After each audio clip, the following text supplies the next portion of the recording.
Praise the Lord. இயேசு கிறிஸ்துவின் நாமத்தினாலே யாவருக்கும் ஸ்தோத்திரங்கள். இந்த உலகமும் இந்த உலகத்தில் உள்ள மனிதர்களும் எப்படிப்பட்டவர்கள்? இப்போ இருக்கிற காலகட்டத்தில் எல்லா மனிதர்களுமே ஒரு செல்வாக்காக வாழணும், எல்லாரும் மெச்சி கொள்ளுகிற மாதிரி வாழணும், இன்னாருடைய மகள், இன்னாருடைய சந்ததி, இன்னாருடைய வம்சம் என்று சொல்லி கொள்ளுகிற மாதிரி நாங்கள் வாழணும்னு சொல்லி ஆசைப்படுறாங்க. எல்லா விதத்திலுமே அவங்க ஒரு சிறு கூட்டமாகவே இருந்தாலும் ஒரு பெருமையோடு வாழ வேண்டும் என்று ஆசைப்படுகிற ஜனங்களாக இருக்கிறார்கள். ஆனால் தேவனோ நமக்கு ஒரு சில காரியங்களை செய்கிறார். அவர் என்ன சொல்லுகிறாரா? தம்முடையவர்கள், இவர்கள் என்னுடையவர்கள், இவர்களுக்காக நான் எதையும் செய்வேன் என்று நமக்காக பரலோகத்தின் தேவனானவர் தன் குமாரனையே இந்த பூமிக்கு கொடுத்தவர். என்னுடையவர்கள், பிசாசானவன் அவர்களை தொடாதபடிக்கு, அவனிடத்திற்கு கொண்டு போய் விடாதபடிக்கு, பாதாளத்தில் அவர்கள் இறங்காதபடிக்கு, எப்படி ஆகிலும் நம்முடையவர்களை மீட்டு கொண்டு வா என்று தன் ஜீவனுக்கு ஈடாய் இருக்கிற தன் குமாரனை இந்த பூமிக்கு அனுப்பினார். அவருடைய அன்பு எப்படிப்பட்டது இருக்கிறது, இந்த பூலோகத்தாருடைய அன்பு எப்படிப்பட்டிருக்கிறது? ஒரு சிலர் என்ன நினைக்கிறாங்க, நமக்கு ஏதாவது ஒரு பிரச்சனை வரும்போது பாருங்களேன், நான் சில நேரத்தில் கவனிச்சிருக்கேன், நமக்கு ஏதோ ஒரு பெரிய ஆள் தெரியாமல் போயிடுச்சு, நமக்கு ஒரு வக்கீலையோ போலீஸையோ இல்லை ஏதோ ஒரு பெரிய ஆளையோ தெரியாமல் போயிடுச்சு. தெரிஞ்சிருந்தா இன்னைக்கு இந்த பிரச்சனை நேரத்தில் அவங்கக்கிட்ட போயிருக்கலாம், அவங்க ஏதாவது நமக்கு ஒரு ஸ்டெப் எடுத்திருப்பாங்க அப்படின்னு சொல்கிறாங்க. ஆனால் கிறிஸ்தவங்க ஏதாவது ஒரு சின்ன பிரச்சனைனா கூட தேவ சமூகத்தில் போய் தேவ பாதத்தில் அமர்ந்து கர்த்தாவே என்று கூப்பிடும் பொழுது அவர் வானத்திலிருந்து தூதர்களுடைய சேனையை அனுப்பி நம்மளை விடுவிக்கிற தேவனாக இருக்கிறார். உங்களுக்காக ஒரு வசனத்தை வாசிக்க விரும்புகிறேன். ஏசாயா 43 முதல் வசனம். இப்போதும் யாக்கோபே, உன்னை சிருஷ்டித்தவரும் இஸ்ரவேலே, உன்னை உருவாக்கினவருமாகிய கர்த்தர் சொல்லுகிறதாவது, பயப்படாதே, உன்னை மீட்டு கொண்டேன், உன்னை பெயர் சொல்லி அழைத்தேன், நீ என்னுடையவன், நீ என்னுடையவள். எல்லாருக்கும் இந்த ஒரு வார்த்தை அருமையாக பொருந்துகிறது இல்லையா? அவர் என்ன சொல்றாரு பாருங்க, இஸ்ரவேலே, யாக்கோபே, நீ பயப்படாதே, உன்னை சிருஷ்டித்ததே நான் தான். உன்னை நான் என்ன பண்ணேன், இந்த உலகத்திலிருந்து, இந்த பாவத்திலிருந்து, இந்த சாபத்திலிருந்து, இந்த உலகத்தாருடைய தேவையில்லாத காரியங்களிலிருந்து உன்னை மீட்டு எடுத்துட்டேன். எதனால் தெரியுமா? என் சொந்த இரத்தத்தினால் உன்னை நான் மீட்டு கொண்டேன். ஆகினால நீ பயப்படாத. நீ எதுக்காக பயப்படுற? அண்ட சராசரங்களை படைத்த நான் உன்னோடு இருக்கிறேன், என் சேனை உன்னோடு இருக்கிறது. உனக்கு ஏதாவது ஒன்றுன்னா பரலோகமே இறங்கி வரும். நீ எதற்காக கவலைப்படுகிறாய்? ஒன்று நல்லா கவனித்து கொள்ளுங்க. அந்த வசனத்தை வாசிக்கும் போது தான் நமக்கு சில காரியங்கள் புரியும். ஒரு பாவி மனம் திரும்புகிறது நிமித்தம் பரலோக ராஜ்யம் சந்தோஷப்பட்டு களி கூறுமா. அப்போ ஒரே ஒரு மனிதன் அவன் இந்த உலகத்தை விட்டு எல்லாவற்றையும் இவனுக்கு கர்த்தர் தான் எனக்குன்னு சொல்லிட்டு கர்த்தரை தேர்ந்தெடுத்து வந்துட்டான்னா அவனுக்காக பரலோகமே சந்தோஷப்படுமா, ஒரு பாவிக்காக.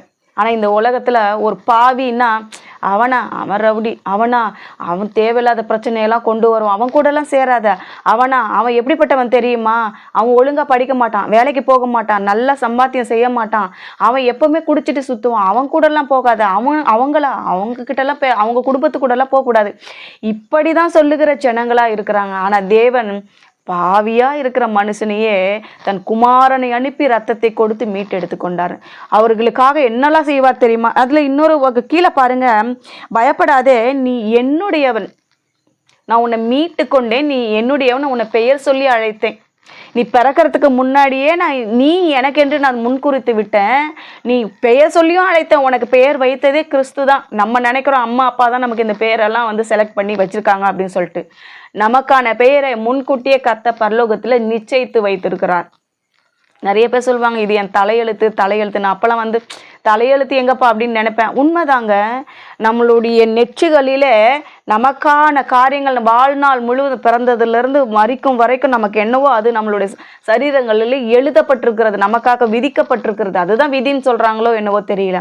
கர்த்தர் தம்முடையவர்களுக்காக என்னெல்லாம் செய்வார்? செங்கடலை பிளப்பாரு, மச்சங்களை கடலை அடிப்பார், கண்மலையை பிளப்பாரு, எங்கேருந்து வேணாலும் தண்ணீரை வர வைப்பார், வானத்தை பிளப்பார், எல்லாமே பண்ணுவார் தன்னுடையவர்களுக்காக. இன்னொரு வசனம் கூட அதே அதிகாரத்தில் 43 7வது வசனம் பாருங்க.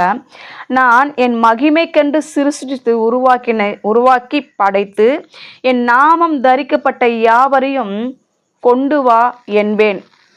என் நாமம் தரிக்கப்பட்ட யாவரையும் கொண்டு வா என்பேன். அவர் கடையாந்தரத்திலிருந்து என்னுடையவர்களை நான் மீட்டுக் கொள்வேன்னு சொல்றாரு. நீ பூமியில எந்த எல்லையில இருந்தாலும் சரி, மனுஷன் நடமாட்டமே இல்லாத இடத்துல போய் நீ மாட்டிக்கொண்டு இருந்தாலும் சரி, நீ என் நாமம் தரிக்கப்பட்டிருந்தா, நீ என்னை விசுவாசித்தா, உனக்காக நான் என்ன பண்ணுவேன், தூதர்களை அனுப்பி உன்னை கொண்டு வா என்பேன் என்று சொல்கிறார். எனவே தேவ பிள்ளைகளே, பயப்படாதீங்கள்.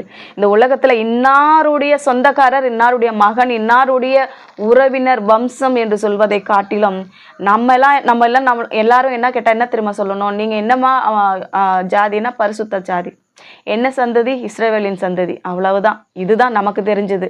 நம்ம ஆபிரகாமின் சந்ததியோட பிள்ளைகளா இருக்கிறோம். ஆபிரகாமின் சந்ததி, பரிசுத்த ஜாதி, இதுதான் நமக்கு தெரிஞ்சது. யாரும் பயப்படாதீங்க. கர்த்தர் தம்முடைய குமாரன் அனுப்பி ரத்தத்தை கொடுத்து உங்களை மீட்டு கொண்டார். இனி நீங்களும் சரி, நானும் சரி, அவருக்கு சொந்தமானவர்கள், அவருக்கு உரியவர்கள். வானத்தையும் பூமி உண்டாக்கின கர்த்தருடைய மகன், மகள் என்று சொல்லிக் கொள்வதில் நமக்கு பெருமை வேண்டும். இந்த உலகத்தாருடைய பெருமைகளை நம்பாதீர்கள். இன்றைக்கு இருப்பார்கள், நாளைக்கு மறித்து போவார்கள். பிற்பாடு யாரை நோக்கி போவோம்? ஆனால் இவர் நித்திய காலமாய் நம்மோடு இருக்கிறவர்.